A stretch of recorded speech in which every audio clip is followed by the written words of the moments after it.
Welcome to a Friday night edition of Tisky Sour. We will be talking about two of our favourite topics which have merged. Corruption in the Metropolitan Police and corruption in Downing Street. They are covering for each other right now. I'm joined by Aaron Bastani. How are you doing, Aaron? Michael, it's a great pleasure, privilege, honour, measure of distinction to be joining you and our great audience here this evening. The pleasure, the honour is all mine. We also have a section planned for you on tensions between Russia and Ukraine.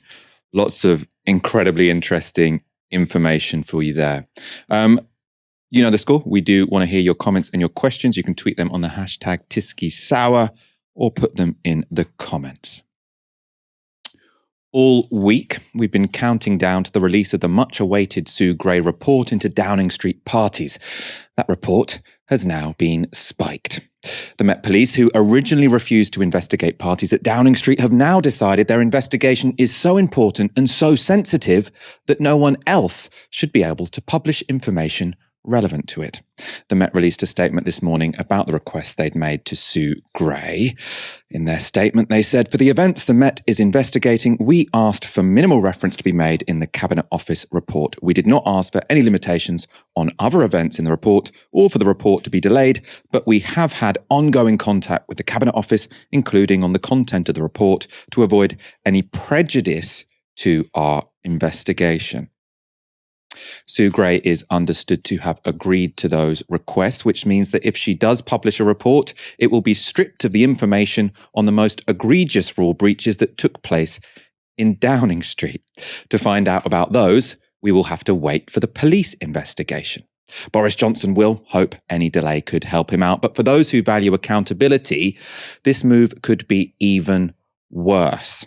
Legal expert David Alan Green tweeted of the Met's decision, "This may mean the Sue Gray report falling between two garden chairs. The most damaging stuff glossed at Met request, so only less damaging stuff published in detail. PM cleared. Then police investigation gets dropped with damaging details still unpublished. Again, PM cleared."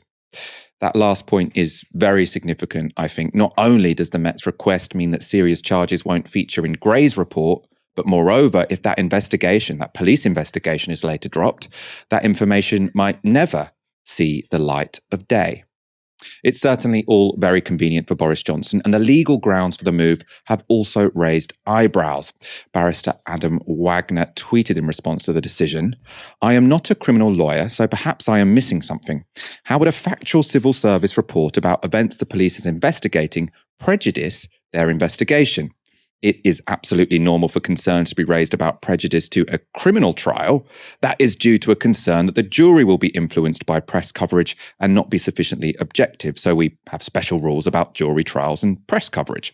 But the police don't, as far as I'm aware, ask journalists not to report on ongoing investigations. And often media will report on the factual circumstances surrounding a police investigation, then clam up once a charge has been brought."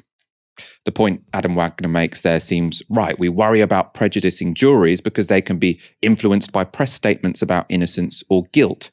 But there is no jury in this case. In fact, no one has even yet been charged. Outrage has been widespread across all sides of the political spectrum. Tory MP Christopher Chope today said, "There is no reason for the Metropolitan Police to be able to require Sue Gray not to issue her report in an unamended way for the benefit of the Prime Minister who ordered that report and for this House, which is eager to see that report. It seems that the Metropolitan Police is usurping its position by seeking to interfere in the affairs of state without there being any criminal offences or any grounds for them carrying out such interference." The SNP's Ian Blackford said this to Sky News. You know, as parliamentarians, we should be speaking with a very clear voice. This report must be published. It must be published in full. Let's make sure that we hold this government, this Prime Minister, to account. We get answers as to what was going on. This corrosive culture of partying around number 10. Let's make sure that we hold this man to account. And I mean, I'll say to colleagues right across the House, particularly Conservatives, they have the power to remove this man. This can't go on any longer. When Cressida Dick belatedly launched a police investigation into Downing Street parties, she said it was necessary to maintain faith in the rule of law. Today's decision has obviously done the opposite. So what is Cressida Dick playing at? One possibility is that this is all the result of incompetence. That's certainly plausible. But could there also be a more sinister explanation?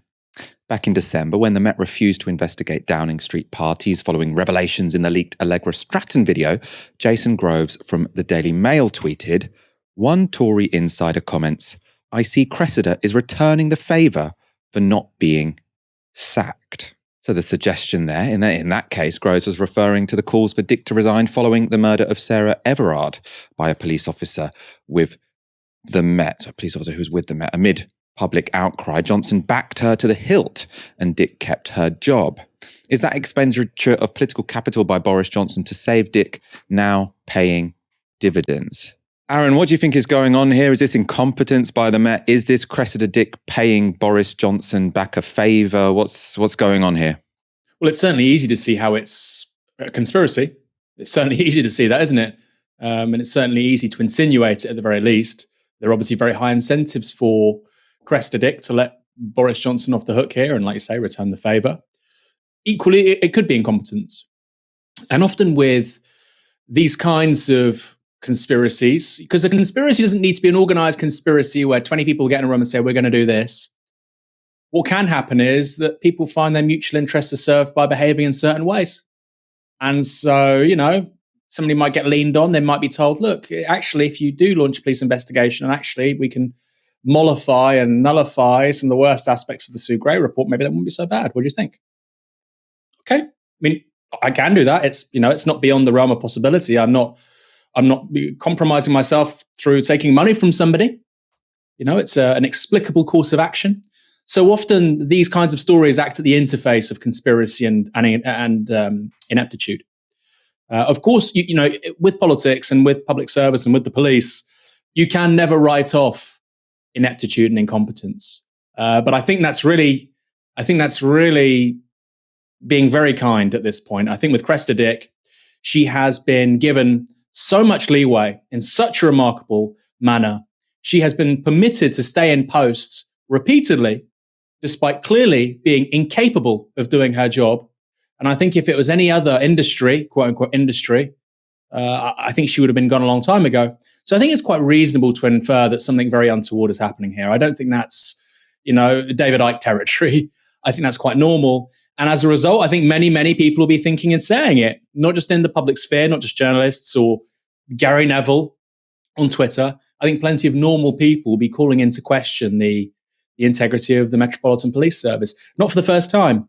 But here it's extraordinarily brazen.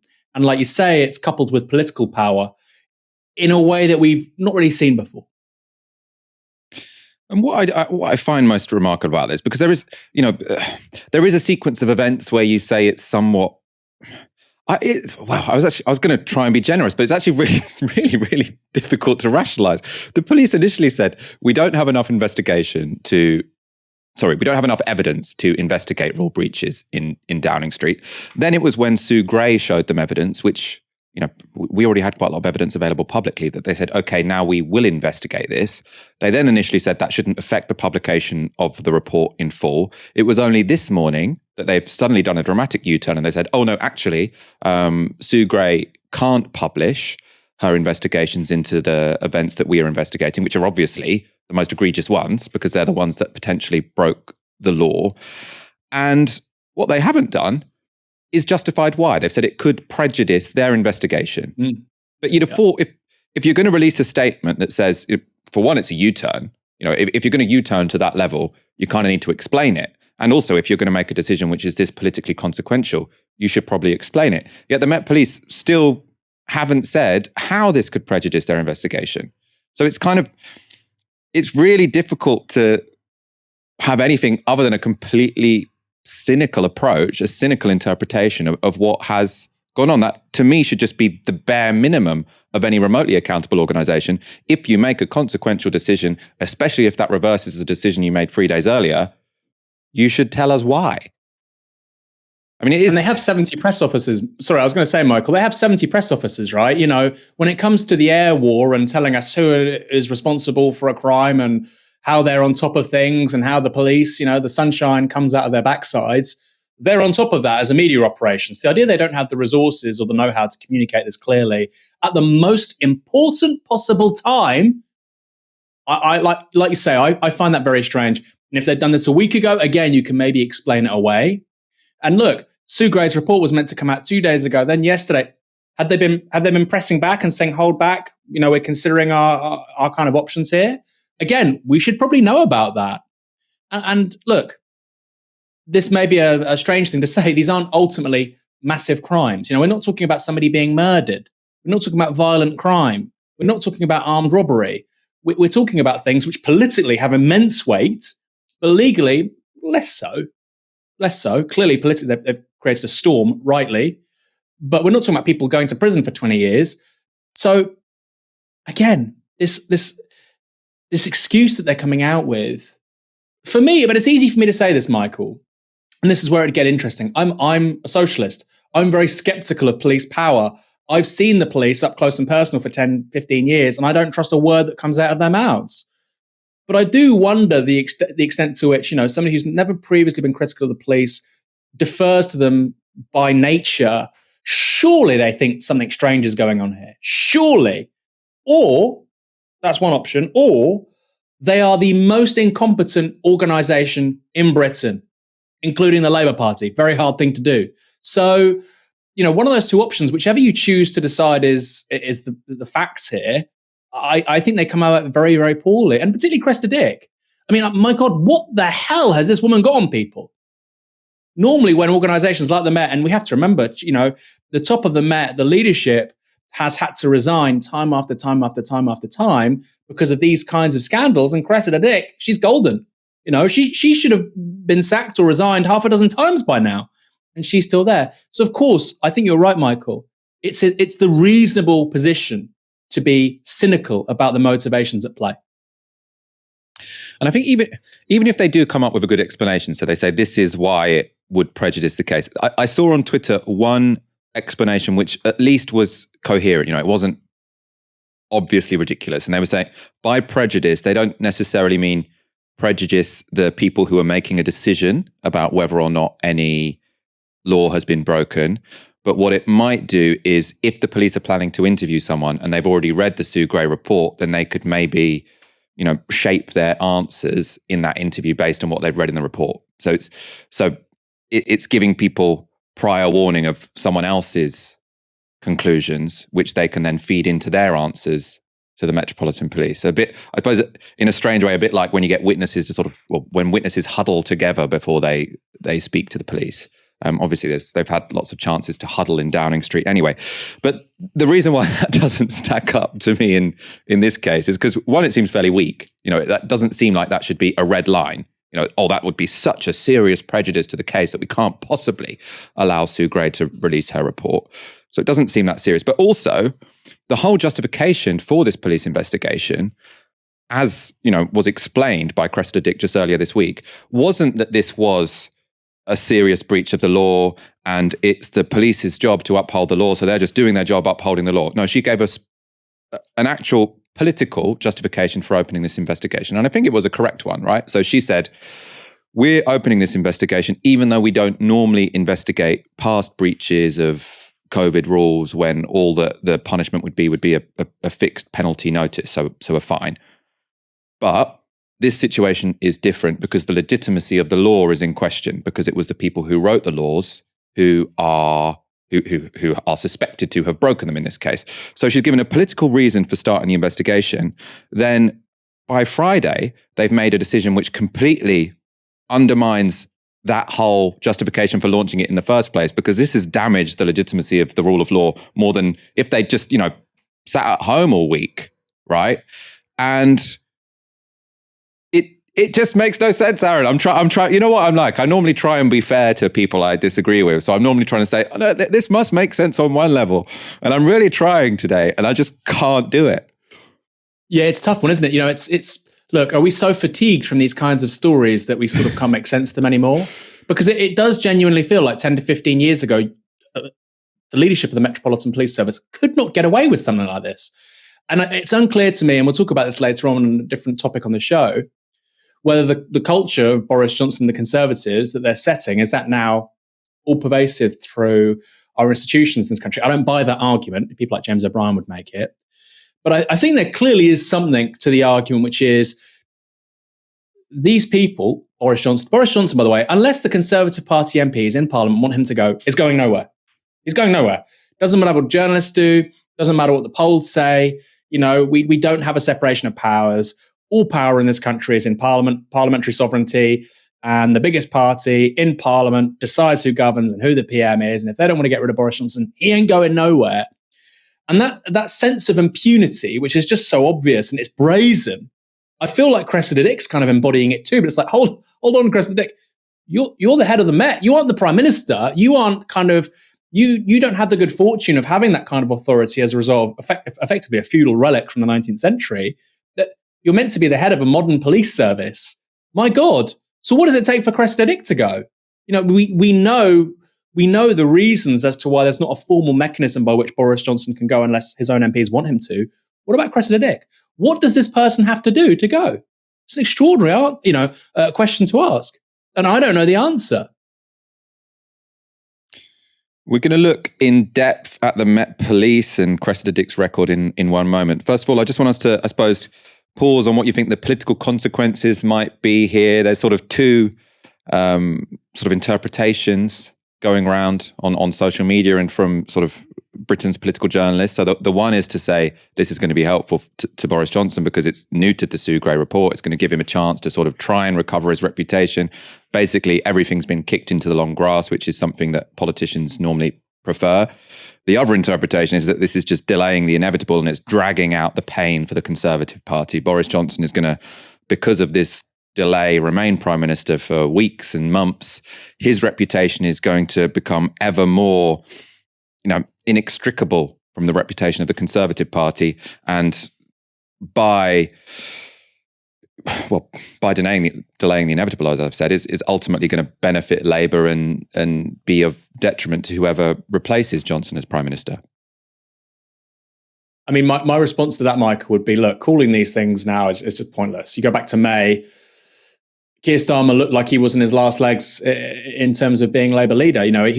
Keir Starmer was 400 votes away from, I think, probably having to quit if they lost Batley and Spen.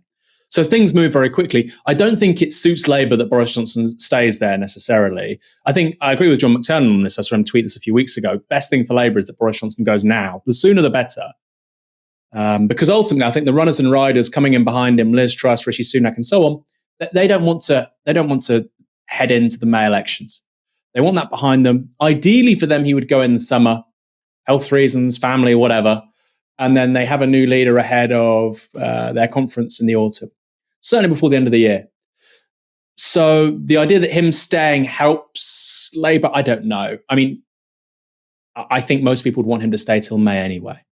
I think ultimately what matters for Boris Johnson is if the May local elections are so bad, if they hemorrhage councillors across the country, particularly in red wall seats, and 60 MPs think I'm going to lose my seat because of this guy, and I know that won't happen if he's replaced by somebody else, then they'll get rid of him. Right now that's not demonstrable. Right now they're looking at polls. And actually, you know what? Politicians shouldn't really look at polls 2 years away from a general election. The polls didn't tell us very much about the 2015 outcome, 2 years out, definitely not. They didn't tell us about the 2017 election 2 years out. They didn't tell us about the 2019 election 2 years out. So I understand why they won't jump right now. I think that changes after May and the local elections. We'll see. But again, equally, if it's not extraordinarily bad, and now we're talking about expectations management, if Labour don't really hammer things, I think actually Labour, the Lib Dems and the Greens do really well between them, depending on where you are in the country. But if the Tories do sort of slightly better than expected, you can see how that becomes formulated in a kind of Boris Johnson recovery story. That may sound outlandish, Michael, but that's already what Laura Kuenssberg is doing at the BBC. Articles about, Boris is fighting back. She was never so charitable when it was Jeremy Corbyn. You wonder why. So I think with that assistance from the media, he could hold on. Yeah, I don't buy that argument. Equally, look, it's a fool's errand to confidently predict anything right now, particularly in the context of COVID, high inflation, Brexit. I think 2022 is incredibly unpredictable. But Labour certainly shouldn't take for granted, if this happens, then we're in the money. Because I think that's a very, very risky thing to do. We are going to go on to the deep problem in the Metropolitan Police. We do have over 3,000 people watching. If you're enjoying tonight's show, hit that like button. The Met's decision to bury the most damaging parts of the Sue Gray report has been met with outrage across the political spectrum. That's a good thing. However, not all righteous outrage is equally persuasive, even when targeted at a genuinely outrageous thing. My example for you today, Tisky Sour viewers, comes from LBC's James O'Brien. He tweeted, "Johnson's ability to sully and corrupt everything and everyone he comes into contact with has now extended to the Metropolitan Police." It's extended to the Metropolitan Police. This, comrades, is the textbook example, the undisputed apogee of the limits of pundit liberalism. That's because O'Brien has so nearly got the point. The Met covering up Downing Street parties is very bad, and it may well have resulted from pressure from Boris Johnson. But what O'Brien gets wrong is just as important. By saying Boris Johnson has sullied and corrupted the Metropolitan Police, he's implying it was neither of those things before our bumbling idiot of a Prime Minister entered Downing Street. And that is unvarnished nonsense. The Met wasn't corrupted by Boris Johnson. It has always been rotten to the core. And if you don't believe me, James, settle down for a short history lesson. Between 1978 and 1982, Operation Countryman uncovered widespread corruption in the Met. John Alderson was a Deputy Commissioner of Scotland Yard until 1973. Mr. Alderson, you're a former Deputy Assistant Commissioner in the Yard. What's your impression of the extent of corruption these days? I'm sorry to say that my impression of the extent of corruption these days is that in spite of all the tremendous work that Robert Mark did, it's more institutionalised than it was. What exactly do you mean by institutionalised? By institutionalised, I mean, formerly it was in pockets here and there, but I think there are now certain sections of the CID, certain cohorts, if you like, where it's accepted, where the investigations in the past have failed or been frustrated. And I think it's just become, for some of them, a way of life. But independent officers involved in the investigation of the Metropolitan Police thought the corruption went almost to the top. Arthur Hambleton led the inquiry. But is that degree of corruption that you suggest does now exist in the Met, is that degree of corruption able to flourish without the knowledge or even the assistance of senior officers in the Yard? Indeed, it cannot flourish without the knowledge and probably assistance of senior officers up to a certain level. What? I'm not speaking about the very senior officers in the Yard. I'm speaking about the senior operational officers. Much of the corruption in the Met was thought to be tied to a culture of Freemasonry. In 1988, Dale Campbell Savers, then Labour MP for Workington, now sitting in the House of Lords, said this in Parliament. Over the years, serious allegations have repeatedly been made that Freemasons in the police force have received preferential treatment over appointments, promotion, disciplinary procedures, and most important, that they may not be impartially investigating criminal cases in which other Freemasons are involved. One example was Operation Countryman in the mid-1970s, when over 250 police officers were forced to resign and many faced criminal charges after investigations revealed that police membership of particular lodges formed the nucleus of a criminal conspiracy.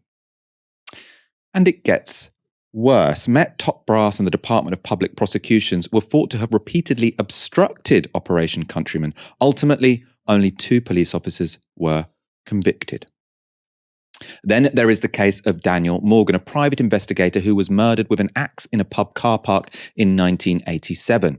There have so far been 5 investigations into Daniel's murder, but it remains unsolved. In April 1987, 6 people were arrested for Morgan's murder, including 2 police officers, but all were released without charge. In 2009, 5 people were finally charged with Daniel's murder, including a detective assigned to the original investigation. But the case would eventually be dropped by the then head of the CPS, Keir Starmer.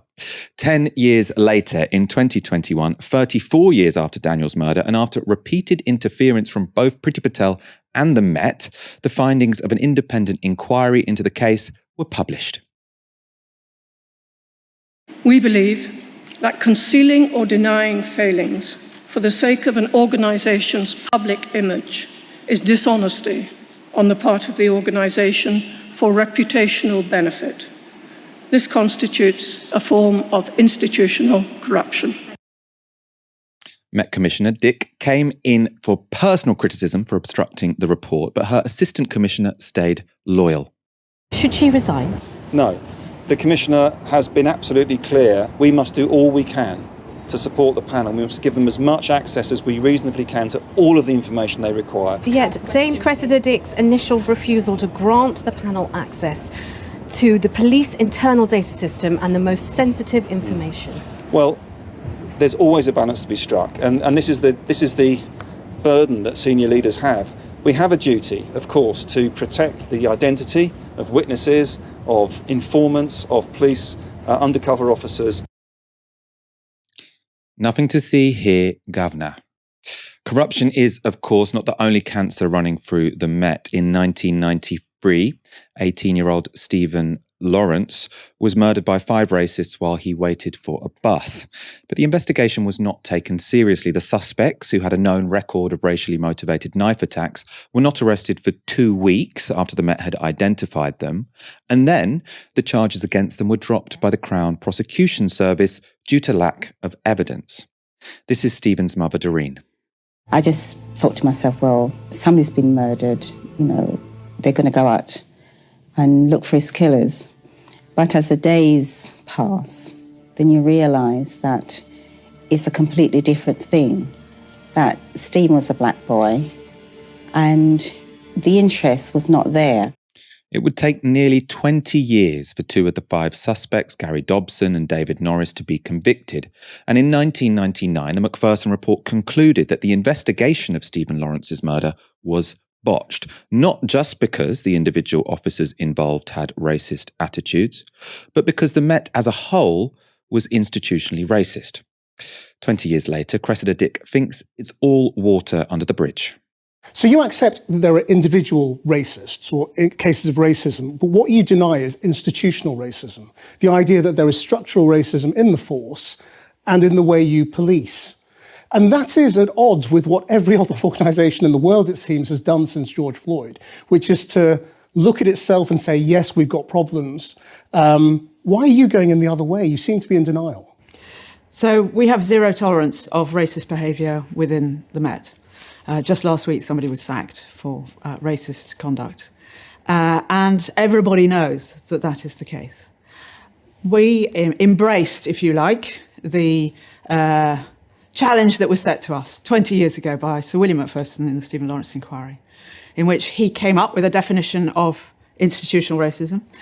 I was the person charged with implementing the recommendations, and I'm very proud of what we did.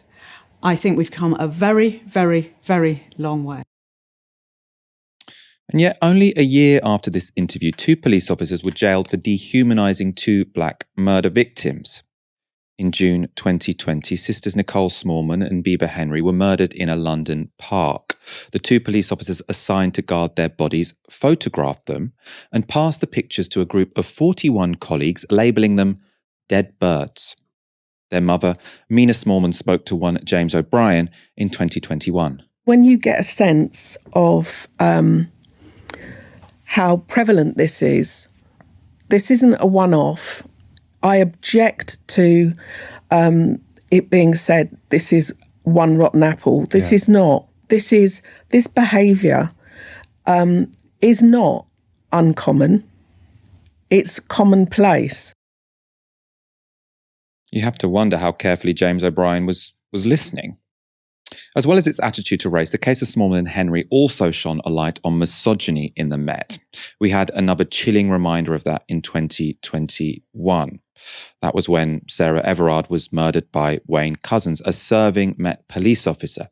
He placed her under a false arrest, put handcuffs on her, and drove her to a woodland where he strangled her. It later emerged that the Met had failed to investigate 3 accusations of inappropriate conduct and indecent exposure against him. In the wake of that murder, the Met Police were criticised for violent crackdowns on vigils held in London. They were also criticised for advising women that if they were stopped by an officer who aroused suspicion, they could try shouting out to a passerby, running into a house, knocking on a door, waving a bus down, or, if you are in the position to do so, calling 999. That ridiculous advice led to calls for Cressida Dick's resignation, but backed by Boris Johnson and Keir Starmer, she refused to go. Another egregious example of institutional misogyny in the police was the spy cop scandal, where multiple undercover police were found to have had relationships with women they were spying on. I had a relationship with a man that I knew to be Mark Cassidy from 1995 until he disappeared in 2000. We lived together for 4 of those years. I was involved in an organisation called the Colin Roach Centre in Hackney, which was involved in anti-fascist, anti-racist and police monitoring. And then that relationship lasted a number of years, as you say, and then what happened? Then it was quite a prolonged exit strategy, but as far as I was aware at the time, he became very depressed and he had to get away. And he disappeared. I came home from work one day and he wasn't there. Campaigners have identified at least 30 women who were unknowingly in relationships with undercover officers, some of whom have had children. An inquiry into the events is yet to report, but the Met have already acknowledged culpability. It has become apparent that some officers, acting undercover while seeking to infiltrate protest groups, entered into long-term intimate sexual relationships with women, which were abusive, deceitful, manipulative and wrong. I acknowledge that these relationships were a violation of the women's human rights, an abuse of police power and caused significant trauma. I unreservedly apologise on behalf of the Metropolitan Police Service. These are only some of the ways that the Met have shown themselves to be corrupt and indeed rotten to the core. On this show, we recently covered the homophobia that allowed Stephen Port to get away with the murder of young gay men in London, and the rank misogyny and violence that was inflicted on Koshka Duff after she was arrested for handing a legal defence card to a young black man being stopped and searched. But I guess if you're a wealthy liberal pundit, James O'Brien, Partygate could be the first time you notice just how corrupt the Met have always been. Aaron, will Partygate be the moment the penny finally drops for Britain's liberal establishment that the Met is rotten to the core? You'd certainly hope so, Michael. I suspect it's quite possible purely because it's affected them. And that's not to dismiss them or admonish them. That's just generally how life works. Once something affects you and you see it and you experience it, then you start to take it very seriously. Hitherto, the most egregious examples of police violence, intimidation, not adhering to process, themselves breaking the law, have generally been applied to people of colour, working class people, the miners' strike, football fans. For the liberal intelligentsia, that hasn't been the experience. But I think increasingly with the gendered nature of violence that we're seeing in the stories over the last 12, 18 months, 2 years, and of course, like you say, Koshka Duff this week, an extraordinary story. We never would have heard about it had she not had the unique tenacity and persistence and perseverance to seek justice. There are thousands of stories like hers, Michael. She had to endure 8 years to get to the truth. And I think stories like that cut through a hell of a lot because people look at, effectively, a white middle-class woman and they sympathise. A very different experience when it's trade unionists on a picket line or people of colour. So I think it should change, most certainly. I think it could change. Will it change?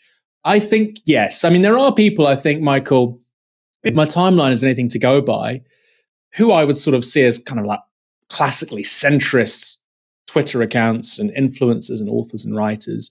And I think the penny has dropped with them that the police are deeply, profoundly corrupt. Maybe just the Metropolitan Police Service, and they can probably sort of hide that off from the rest of policing in the UK. Certain forces are better than others.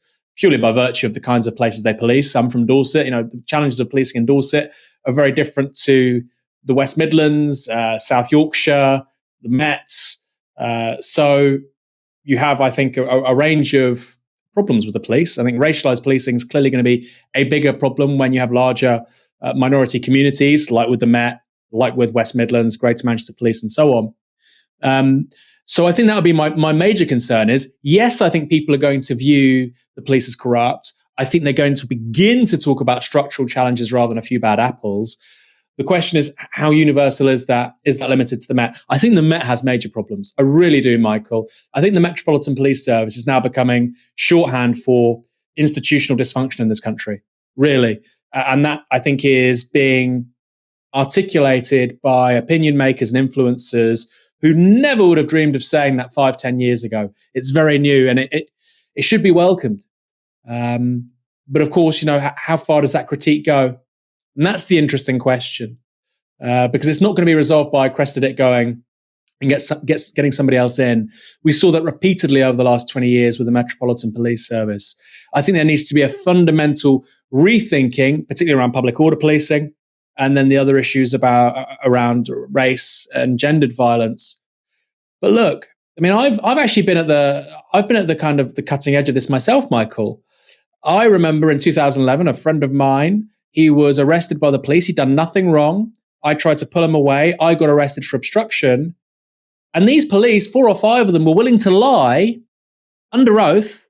This guy was facing being sent back to the United States, where he comes from. He was doing a PhD here. He had a life here. His life would have been destroyed. These people who'd never met him before were happy to destroy his life. And they were lying, Michael. All of them. All of them were lying. And the problem is 2 or 3 were leading on it, and the rest of their colleagues were enabling it and making it possible. So I've seen firsthand, they're willing to destroy some person's life for no particular reason. I think there's something profoundly wrong going on here. So what I'd say is all those extraordinary cases you've just highlighted there, Michael, it is the tip of an iceberg. We can't see the vast majority of this. And I think yes, it has an institutional basis, but also the kinds of people attracted to the police force, people of an authoritarian personality type, well, they're given free rein. And I think we need to talk about how do you hold these people accountable in a meaningful sense. And I don't mean them regulating themselves like presently happens. When the police break the law, they should go to prison. And it doesn't happen nearly enough. So hopefully we can begin to have an adult conversation around what 21st century policing begins to look like. I hope so. It's about time.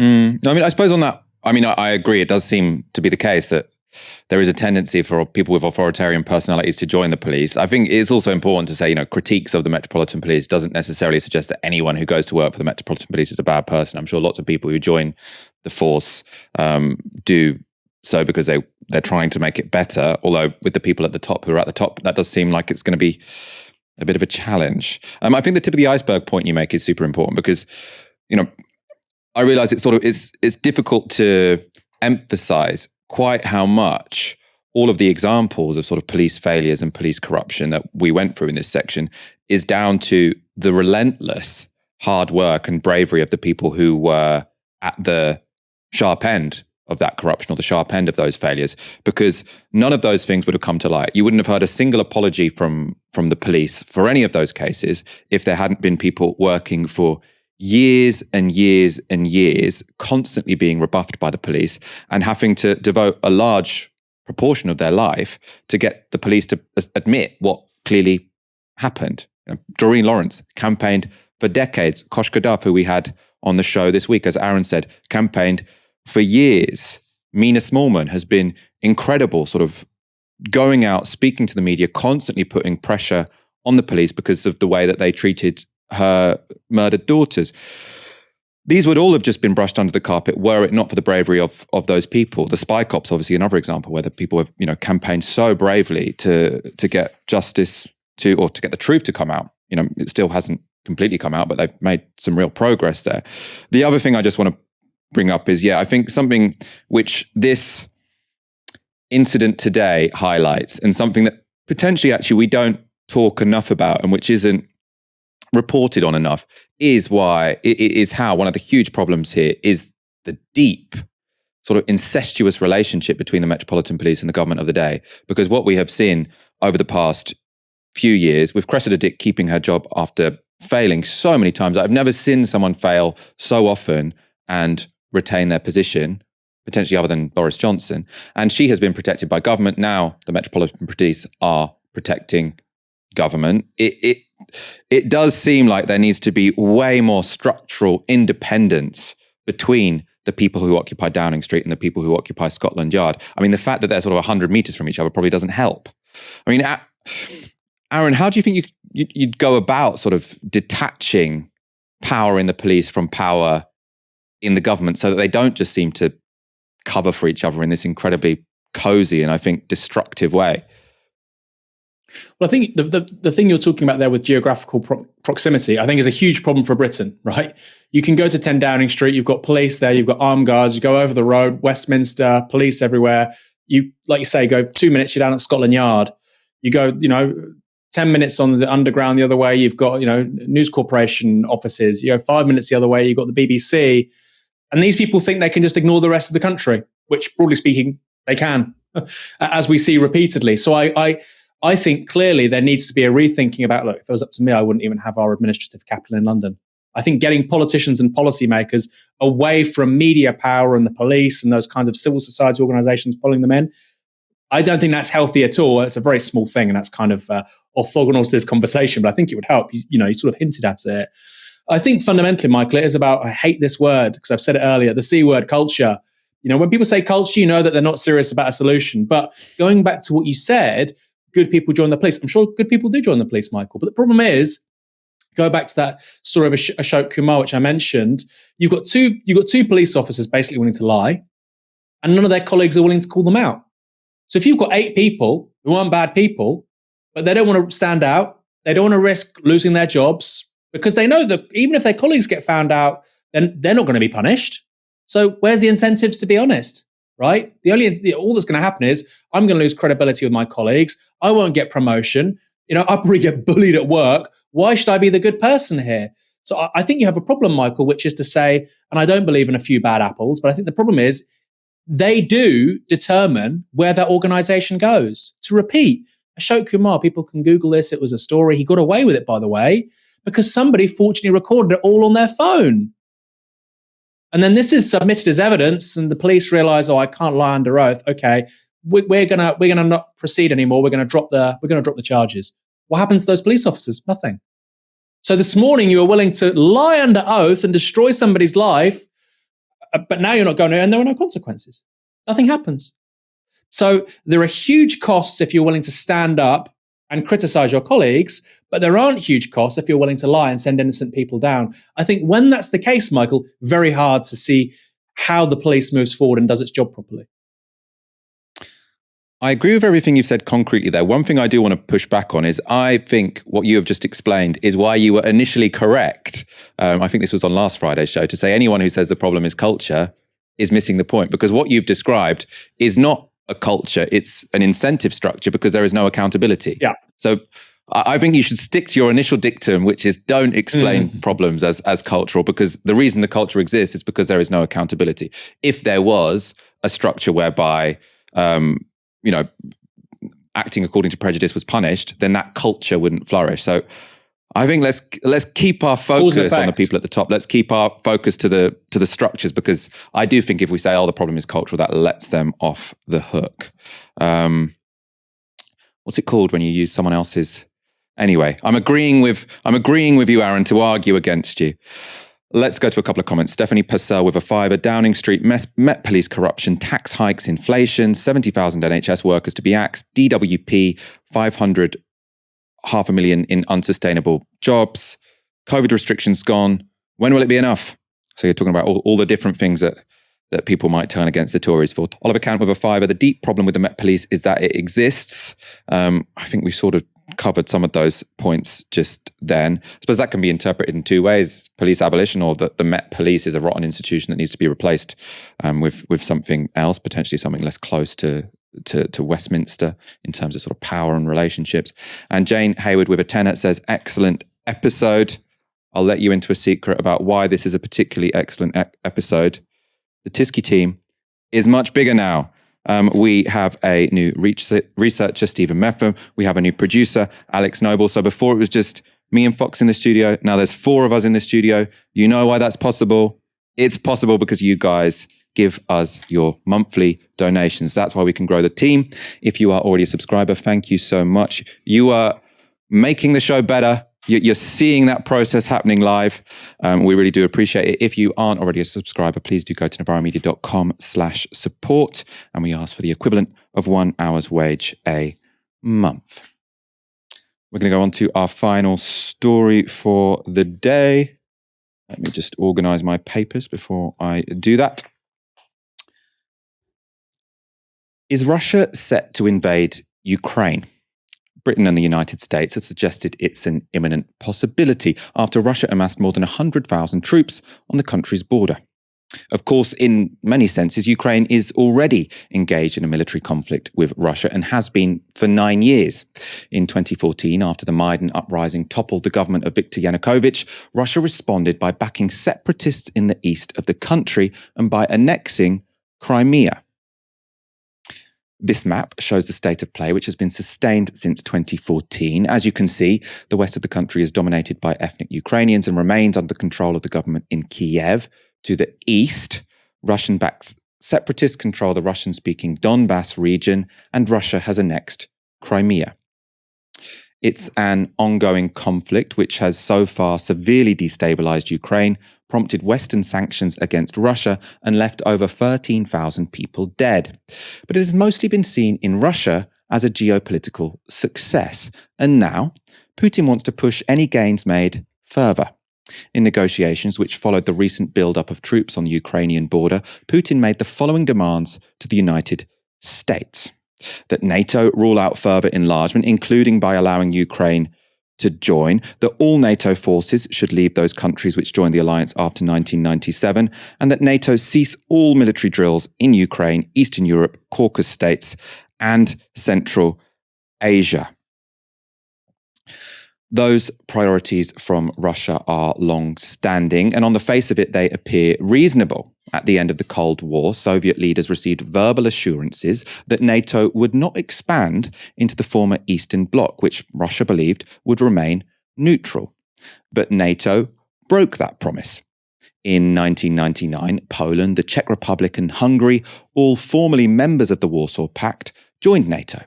Then in 2004, 7 more Eastern European countries joined the alliance, and that wave of expansion included Estonia, Latvia, and Lithuania, all former members of the USSR, which sit on Russia's border.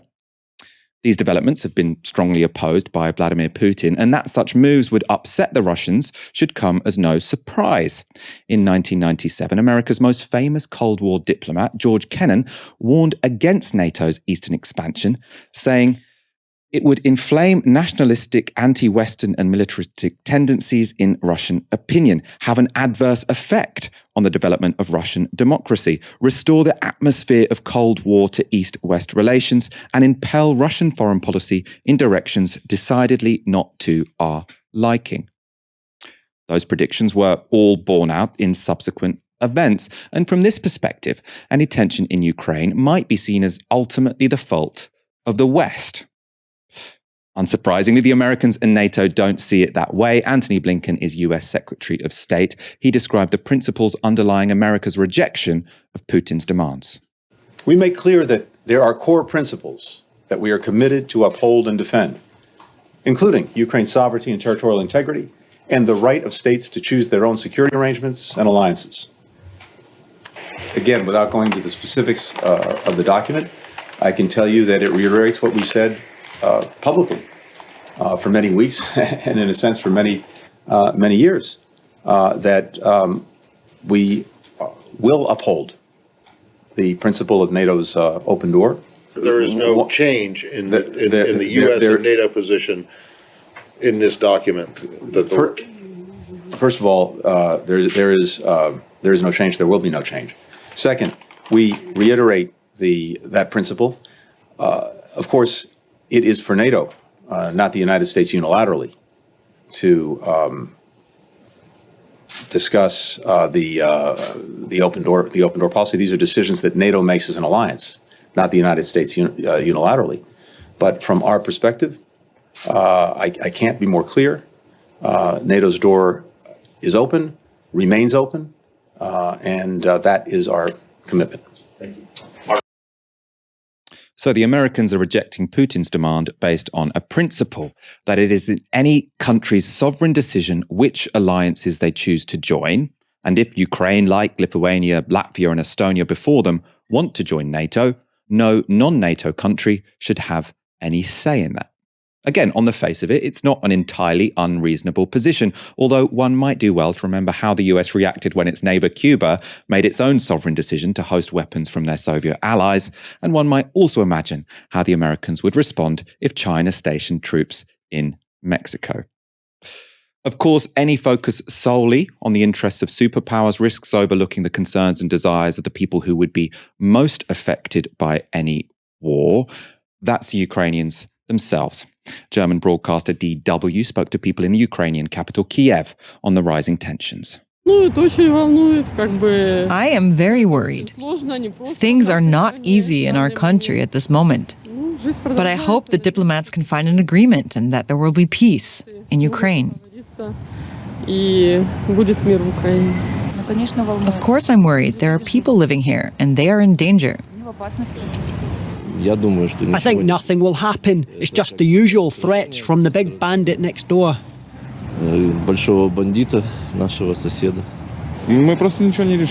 There's nothing we can do. I have to work and feed my family. I don't have time to think about what I will do if something happens. For an idea of public opinion which is a bit more scientific, we can look to polling conducted by the Kiev Institute of Sociology.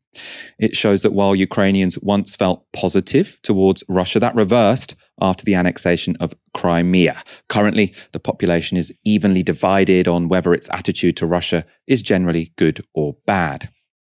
More concerning for Putin is how Russian actions have increased support for Ukraine joining NATO. Before 2014, Ukrainians generally opposed NATO membership, but according to a recent academic study, there is now a solid majority in favour of joining. So that's the big picture. What it doesn't answer, though, is why this build-up in tensions is happening right now. I spoke earlier today to Leonid Rogozin, an independent journalist who worked for 12 years in the Moscow office of the BBC and who has written extensively on Ukraine. Vladimir Putin is famous for what British analyst Mark Galeotti calls adhocracy. He's basically improvising all the time. Is not proactive, but reactive. In this particular case, I think he was reacting in his trademark heavy-handed manner to a change of tack in the behavior of Ukrainian President Vladimir Zelensky, who used to be sort of a dovish leader of Ukraine, prone to compromise with Russia.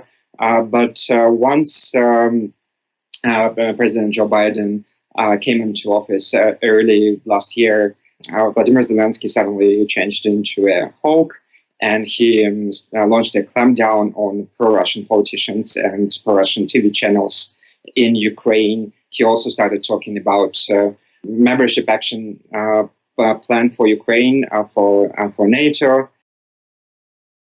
So according to Rogozin, it was a changed approach in Kiev and Washington that prompted a reaction from Moscow, and which has now led Putin to seek to renegotiate Europe's entire security architecture. Of course, that doesn't necessarily mean that if there is an escalation, Ukraine or the US are solely to blame. I mean, it is always important to remember that it was Russia which invaded Ukraine in the first place in 2014 by annexing Crimean Peninsula and by instigating the war in Donbass. And then that war resulted in 2015 after two humiliating defeats of the Ukrainian army at the hands of the Russia-backed rebels. It resulted in a truce and the so-called Minsk agreements, which were not favorable for Ukraine, which were essentially imposed on Ukraine by Russia.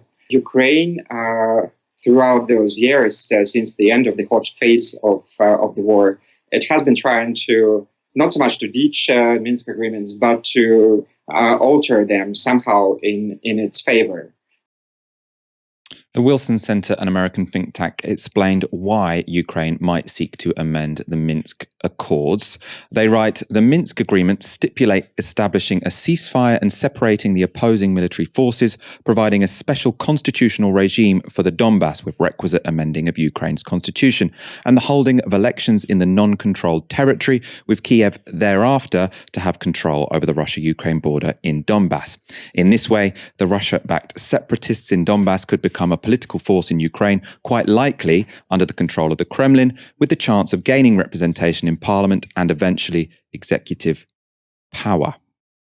So that's why Ukraine want to renegotiate Minsk. But why make this move now? There are two theories here. First, a more assertive US president means Ukraine has a stronger ally when standing up to Russia. And second, the imminent planned opening of Nord Stream 2 means this could be Ukraine's last chance. Nord Stream 2 is a project set to dramatically increase the amount of gas Russia can export to Western Europe and would end Russia's reliance on Ukraine as a transit state. Work on the pipeline finished last September, but Gazprom is still awaiting approval from European regulators before it can open the taps and start pumping gas. If Ukraine wants the West to use a threat to cancel Nord Stream 2 as leverage against Russia, they need them to use that leverage very soon. Aaron, it's an incredibly complicated geopolitical conflict between the Ukraine, Russia, NATO. How are you making sense of it? I think you've done a really great job, Michael, of communicating both sides of the argument, which is you have the Russian perspective, and both of these have to be listened to if you want to make sense of things. You don't have to agree with both of them. Obviously, that's impossible. They're diametrically opposed, but you need to at least engage with those arguments to have a reasonable understanding of what could happen and why. There's the Russian argument and there's the Ukrainian argument. The Ukrainian argument makes sense to us quite easily because, we talk about national sovereignty, and sovereign states should determine what military alliances they're in and who they buy weapons from and whether or not they host foreign militaries and so on. And I think that's a reasonable argument to make. And what we don't hear as often is the Russian argument, which is, look, we were invaded 3 times by the great powers from 1810 or whatever it was when Napoleon's marched to Moscow, 1812. You've got obviously the 1920s after the Russian Revolution. You have 20 foreign powers deploying troops during the Russian Civil War to remove the revolutionary government. And of course, you have, after 1941, invasion of the Soviet Union by the Third Reich. Immensely destructive, it must be said. So you've got these 3 wars. And I think that we have to kind of understand better the sensibilities that are leveraged by Putin and Russian politicians domestically to say, well, look, we've had the experience of invasion and occupation repeatedly, as Russia has done to elsewhere. I'm not sort of minimizing that, but I'm talking about how this plays out with the domestic audience. And then we've got a country next door, which is the Ukraine, which has been seen as part of the Russian-speaking civilization for centuries. The central city of Rus was Kiev. And, imagine kind of Winchester for Anglo-Saxon kind of culture, and all of a sudden actually people say, well, actually it's not actually in the same cultural sphere as London. And this particular country, Ukraine, now wants to join NATO, increasingly so, and it could host potentially missiles pointed at Russia. Again, for a country that's been through those 3 invasions since 1812, which has had this historic relationship to Ukraine, you have to understand why that's a big deal. And you have to understand how that could be leveraged by domestic politicians for their own political gains, which I'm under absolutely no illusion that's what Putin is doing. And that's very powerful. And so I can sort of see both arguments here, which is to say there's a sphere of influence which Russia has. Does that undermine Ukrainian sovereignty? Absolutely. Ukrainians deserve better than that. What I don't like, however, is the hypocrisy that comes from the European Union. We don't believe in spheres of influence. really. You have, you have like near abroad programs. You have kind of neighborhood arrangements with countries in North Africa and Eastern Europe and sort of Western Asia, effectively, countries like Georgia, Azerbaijan. So you can have a sphere of influence, but the Russians can't. So I do think it's important to see both sides of this argument. Personally, you have to come down on the argument that says, of course, Ukraine is a sovereign government. If its government is democratically elected, has the right to join whichever military alliance it wants to. But I think equally, you have to grasp the fact that, well, the Russians aren't going to like that. And they may do things like cut off energy supplies. And again, another thing which does irritate me is people say, oh, well, Russia, if we get Russia out of SWIFT, which is a huge act of economic isolation, cutting them off from a big part of the global financial architecture, if we do that, then they won't export energy to us. Well, of course they're not going to export energy. What, you want them to do it for free? It's like we can use our leverage, but they can't use theirs. And I think, again, as political analysts, you have to look at these things objectively and understand why people are acting in a certain way. I think you laid that out very, very clearly, Michael. It is very complicated. I do fall down on the argument that Ukraine's a sovereign nation and they should determine their own future. But I also think this idea that Putin is acting without any consent from the Russian people, that he isn't drawing upon a wellspring of ideas and themes in Russian history, and he's not leveraging them for political benefit, I think is very naive. And again, Vladimir Putin is very popular in Russia. This is not fake news. The best polling data we've got from companies that aren't even particularly favorable to him shows that he's a popular leader. Less so than he was, say, 4 or 5 years ago. And there's an argument that every time you get diminishing popularity for Vladimir Putin, you get a war. We saw it in Georgia in 2008. We saw it in the Ukraine with the events of 2014. But I think it is important to see both sides of this.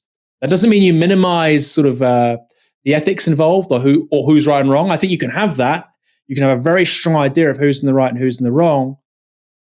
But these things are, like you say, very complicated. And I think learning as much as you possibly can also helps. What's really interesting, Michael, I'll finish with this. And I think, you're getting those charts in terms of changing public opinion around NATO, hugely important. Before 2014, there was no real mass consent in Ukraine to join NATO. For the EU, it was very different. And I always found that very strange around the Maidan protests in 2014. We want to join NATO and we want to join the EU, and these are the two, these are the same thing. I thought that was a big strategic mistake. I thought the Ukraine could have joined the EU without joining NATO, and that could have been a middle ground.